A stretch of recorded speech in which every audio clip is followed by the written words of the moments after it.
बिस्मिल्लाहिर्रहमानिर्रहीम। इससे पहले हम उमैया डायनेस्टी और अब्बासिड डायनेस्टी को हम डिस्कस कर चुके हैं। इस मौजूदा वीडियो के अंदर हम गौरी डायनेस्टी और गजनी डायनेस्टी को हम डिस्कस करेंगे।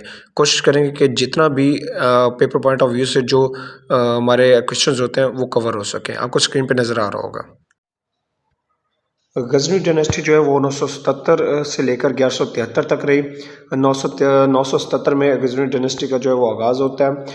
इससे पहले जो है वो अलपख्तगीन जो होता है वो जनरल होता है खरासा का। अलपख्तगीन ये बेसिकली जो है अपनी ज़िंदगी है ये किर्गिस्तान के अंदर गुजार रहा होता है। इसकी कोई औलाद नहीं होती। उसके बाद जो है ये अपना एक इसका जो है ना ग़ुलाम होता है सबख्तगीन, जिसे वो जो ख़रीदता है और उसके बाद इसको अपना दामाद भी बना लेता है सबख्तगीन को। और सबख्तगीन की जब शादी होती है उसके बाद इसका बेटा होता है महमूद गजनी, क्योंकि सबख्तगीन उस वक्त पख्तगीन के बाद जो है ये हुक्मरान होता है, हुक्मरान बनता है।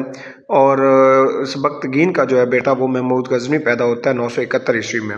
इस तरह ये जो महमूद गजनी थे ये सबख्तगीन के बेटे थे।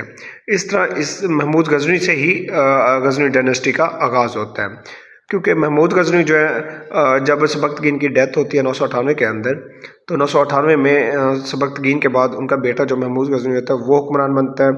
और उसके बाद 1001 में महमूद गजनी जो है ना वो अटैक करता है राजा जयपाल के ऊपर और उसको शिकस्त देता है और पेशावर के ऊपर कब्ज़ा कर लेता है। उसके बाद 1021 के अंदर महमूद गजनी लाहौर के ऊपर भी अटैक करता है और उसको अपने कब्ज़े में ले लेता है। और इस तरह लाहौर और पेशावर में हुक्मरानी जो है वो महमूद गजनी की आ जाती है, यानी कि गजनी डायनेस्टी का आगाज़ स्टार्ट हो चुका होता है। इसके बाद महमूद गजनी जो है वो अय्याज़ को अपना गवर्नर मुकर्रर करते हैं लाहौर का, और ये पहला मुसलमान गवर्नर था लाहौर का जो पहला मुसलमान गवर्नर था उस टाइम अय्याज़ था। उसके बाद 1026 में महमूद गजनी जो है वो सोमनाथ के मंदिर जो होते हैं उनके ऊपर हमला करते हैं। तकरीबन 17वां हमला होता है जिसमें वो जाकर कामयाब होते हैं, इसलिए इन्हें बुत शिकन भी कहा जाता है। वहाँ पे जितने भी बुत हैं उन सारों को तोड़ देते हैं, इसलिए इन्हें बुत शिकन कहा जाता है। इसके बाद महमूद गजनी जो होता है वो 1030 के अंदर महमूद गजनी की डेथ होती है। इसके बाद जो महमूद गजनी का बेटा होता है वो होता है मसूद गजनवी, वो हुक्मरान बनता है। इससे पहले 1017 में जब महमूद गजनी का दौर होता है तो अल-बैरूनी जो है वो इंडिया आए थे महमूद गजनी के साथ। उनका असल नाम जो था अल-बैरूनी का वो अबू रिहान अल-बैरूनी था। इसके बाद महमूद गजनी ने अबू रिहान अल-बैरूनी यानी कि अल-बैरूनी को पिंड दादन खान के अंदर, जो जहलम में एक पिंड है बहुत ही मशहूर, वहाँ पे उसको जो है ना लाइब्रेरी बना कर देते हैं, जहाँ पे अल-बैरूनी ने ज़मीन का रेडियस मालूम किया था और वो तकरीबन 6338 किलोमीटर उन्होंने काउंट किया था। उसके बाद जो एक्चुअल जो इसका मैयर किया गया होता है वो 6371 किलोमीटर जो के मैयर किया गया है। इसके बाद जो है अल-बैरूनी की एक किताब है किताबुल हिंद, वो भी अल-बैरूनी ने लिखी किताबुल हिंद। इसके बाद he is called the kidnapper of the scholar, इनको जो किडनैपर ऑफ द स्कॉलर भी कहा जाता है। किसको? महमूद गजनी को किडनैपर ऑफ द स्कॉलर भी कहा जाता है। और इसका एक टाइटल था यमनुद्दौला भी इसका टाइटल था। इसके बाद जो फिरदौसी था जो कि महमूद गजनी के दरबार में मौजूद था, उसने एक शाहनामा लिखा था जो कि बहुत मशहूर हुआ था। शाहनामा फिरदौसी ने लिखा था और ये महमूद गजनी के दरबार में था। इसके बाद मसूद गजनी आते हैं। मसूद गजनी 1030 में जो है ना जब महमूद गजनी की डेथ होती है तो उनके बेटे होते हैं मसूद गजनी, वो हुकूमत संभालते हैं, इक़्तिदार संभालते हैं। तो मसूद गजनी के दौर में ही हज़रत दाता गंज बख्श अली हिजवेरी जो है ना वो 1035 में इनके साथ आते हैं, मसूद गजनी के साथ आते हैं। इसके बाद जो हज़रत दाता गंज बख्श थे उन्होंने एक किताब लिखी थी जिसे कशफुल महजूब भी कहते हैं। कशफुल महजूब हज़रत दाता गंज बख्श ने लिखी थी। उनका जो रियल नाम था अली बिन उस्मान था हज़रत दाता गंज बख्श का, और ये पैदा होते 1009 में और इनकी डेथ जो हुई थी वो 1072 में हुई थी। इस तरह गजनी डायनेस्टी जो है वो स्टार्ट होती है 977 में और ख़त्म होती है 1173 में। तो इस तरह इसका टेन्योर जो है 977 से लेकर 1173 में ख़त्म हो जाता है। इसके बाद आगाज़ होता है गौरी डायनेस्टी का, और गौरी डायनेस्टी जो रहती है वो 1173 से शुरू होती है, वहाँ से लेकर 1206 तक जो है वो गौरी डायनेस्टी का आगाज़ होता है रहती है। इसमें जो गौरी डायनेस्टी है ये बेसिकली ये गौर जो है गौरी डायनेस्टी, ये गौर जो थे ये अफ़गानिस्तान का एक इलाका है, टेरिटरी है गौर, ये वहाँ से आते हैं 1173 के अंदर। और जो फाउंडर था गौरी डायनेस्टी का वो मुइज़्ज़ुद्दीन था, जिसका असल नाम क्या था, शहाबुद्दीन गौरी।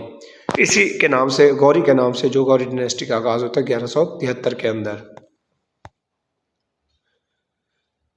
1186 में शहाबुद्दीन जो लाहौर को वो फतह करता है, कहाँ से, मलिक खुसरू से। ये लास्ट गवर्नर था गजनी डायनेस्टी का, and the first Muslim governor of the Lahore was Malik Ayaz. असल में जो आखिरी गवर्नर था वो मलिक खुसरू होता है, जो गजनी डायनेस्टी का जो गवर्नर होता है आखिरी, वो मलिक खुसरू होता है। उससे जो है ना ये हुकूमत संभाल लेता है शहाबुद्दीन 1186 में, और ये लास्ट गवर्नर था। और जो पहला गवर्नर था वो कौन था, मलिक अयाज था लाहौर का। ये हम पिछले इसमें गौरी डायनेस्टी में पढ़ चुके हैं। इसके बाद जो फर्स्ट बैटल होती है टैरन होती है 1191 के अंदर। जो फर्स्ट बैटल ऑफ टैरन हुई थी वो 1191 में ही थी। ये शहाबुद्दीन गौरी और राजा गोविंदा, ये दिल्ली का था राजा गोविंदा, और पृथ्वीराज चौहान ये राजस्थान का, इन दोनों के दरमियान होती है। शहाबुद्दीन गौरी जो है ना इन दोनों से लड़ता है, राजा गोविंदा से और पृथ्वीराज चौहान से। तो शहाबुद्दीन गौरी को जो है ना वो डिफीटेड, शिकस्त हो जाती है फर्स्ट बैटल ऑफ टैरन में, इसको शिकस्त हो जाती है। उसके बाद ये तहिया करता है कि जब तक मैं इनसे बदला नहीं ले लूँगा तब तक जो है ना मैंने सुकून और चैन से नहीं बैठना, और वो इस चीज़ को जो है ना तैयारी करते हैं। और 1192 के अंदर फिर दोबारा जंग होती है जिसे second battle of the terrain भी कहते हैं। ये होती है 1192 में। शहाबुद्दीन इसमें जो सेकंड बैटल थी टैरन, उसके अंदर शहाबुद्दीन जो है ना वो जीत जाते हैं चौहान से, और चौहान जो है वो काबुल के अंदर मारा जाता है। उसके बाद ख्वाजा मोइनुद्दीन चिश्ती अजमेरी वो पैदा होते हैं 1142 में इन चिश्त में, और ये अजमेर शरीफ इंडिया में रह रहे होते हैं। ये फाउंडर हैं बेसिकली, जो चिश्तिया सिलसिला है उसके जो बानी हैं वो कहना ख्वाजा मोइनुद्दीन चिश्ती हैं। इसके अलावा ये चार जो है जिनका चिश्तिया सिलसिले से ताल्लुक़ है, एक मोइनुद्दीन हो गए, मुख्तियार काकी हो गए, फरीदुद्दीन हो गए, निज़ामुद्दीन औलिया हो गए, और अमीर खुसरू हो गए। इन तमाम का ताल्लुक़ जो है वो चिश्तिया सिलसिले से है। इसके बाद there were 4 slaves of the Shahabuddin Ghori. Shahabuddin Ghori के 4 जो है वो थे गुलाम थे, जिनमें सबसे पहले थे वो कुतुबुद्दीन ऐबक थे, जो दिल्ली किंग रहे हैं बने बाद में। उसके बाद नासरुद्दीन का बादशाह था जो मुल्तान और सिंध का बादशाह बने। उसके बाद ताजुद्दीन अफ़गानिस्तान और गजनी के बादशाह बने। उसके बाद मुख्तियार खिलजी था जो कि बंगाल का बादशाह बने। उसके बाद गौरी जो है वो गौरी जो था उसको किल किया जाता है, उसको जो है ना कत्ल कर दिया जाता है। खोकर्स जो होते हैं वो इस गौरी को जो है ना वो कत्ल कर देते हैं 1206 के अंदर सहावा के मकाम के ऊपर। ये सहावा जेलम में है, उस जगह के ऊपर जो है ना ये गौरी को कत्ल कर देते हैं खोकर्स। उसके बाद गौरी डायनेस्टी जो स्टार्ट थी वो हुई थी 1173 में और एंड होती है 1206 में। गौरी की डेथ के बाद जो कुतुबुद्दीन ऐबक होता है, जो इनका ग़ुलाम था, जो दिल्ली सल्तनत का बादशाह भी बाद में बना था, तो वो ऐलान कर देता है अपने आप को दिल्ली किंग के तौर पे बादशाह मुकर्रर कर देता है।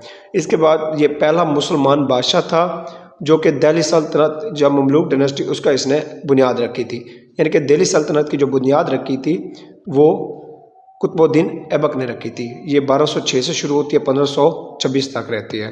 अब हम इससे आगे जो है ना वो दिल्ली सल्तनत को हम डिस्कस करेंगे, जिसमें 1206 से लेकर 1500 जो है ना 26 तक है। इसके अंदर दिल्ली सल्तनत में स्लेव डायनेस्टी है, खिलजी डायनेस्टी आती है, तुगलक डायनेस्टी आती है, सैयद डायनेस्टी आती है और लोधी डायनेस्टी आती है। इसे हम आप अपने नेक्स्ट टॉपिक के अंदर डिस्कस करेंगे। उम्मीद करता हूँ कि गौरी डायनेस्टी और गजनी डायनेस्टी के हवाले से जो क्वेश्चंस होंगे वो आपको अंडरस्टैंड हो चुके होंगे। चैनल को सब्सक्राइब करना और बेल आइकन प्रेस करना मत भूलिएगा। शुक्रिया।